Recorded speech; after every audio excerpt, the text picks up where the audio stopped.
Les soins énergétiques Reiki demeurent pour beaucoup un fait inexpliqué, voire ésotérique. Pourtant, si l'on se penche sur la physique et les études scientifiques, l'efficacité de ces soins devient tout de suite plus rationnelle. Tatiana Duguelna, psychologue, métaphysicienne et enseignante Reiki depuis plus de 20 ans à Kiev, a eu l'idée de mesurer l'activité cérébrale de praticiens Reiki pendant une séance via un électroencéphalogramme EEG.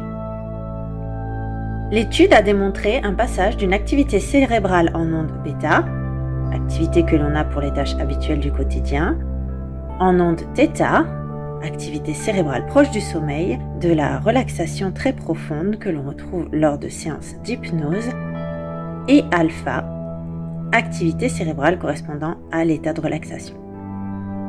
Les mesures ont été faites pour un soin effectué en présentiel et des soins effectués à distance. Et ils ont démontré une augmentation des ondes θ et alpha, avec un effet plus significatif encore sur les soins effectués à distance. On comprend donc pourquoi ces séances apportent un état de détente. Mais que se passe-t-il exactement pour obtenir ce résultat?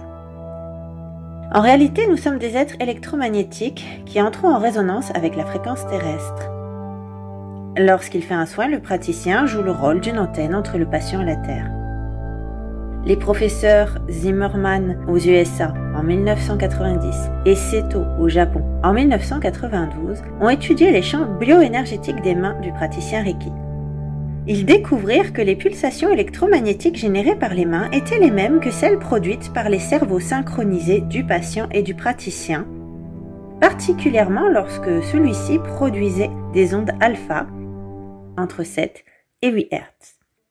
Le professeur Baker a quant à lui démontré que ces ondes cérébrales ne sont pas localisées qu'au niveau du cerveau, mais se propager dans tout le corps.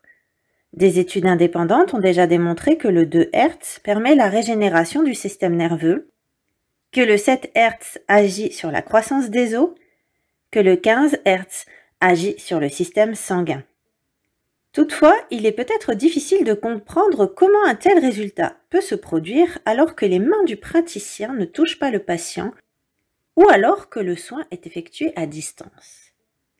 Pour comprendre ce phénomène, il est nécessaire de se pencher sur les ondes scalaires.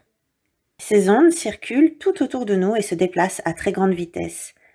Notre corps et nos cellules se nourrissent de ces ondes spiralées bénéfiques, contrairement aux ondes électromagnétiques transversales plus néfaste pour notre corps.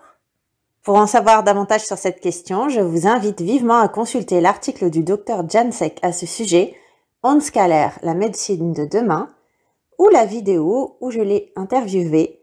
Je vous mets les liens en descriptif de cette présente vidéo. J'espère que celle-ci vous a plu. N'hésitez pas à la liker, la partager, la commenter, vous abonner si c'est le cas. Merci beaucoup pour votre écoute et à bientôt pour d'autres vidéos.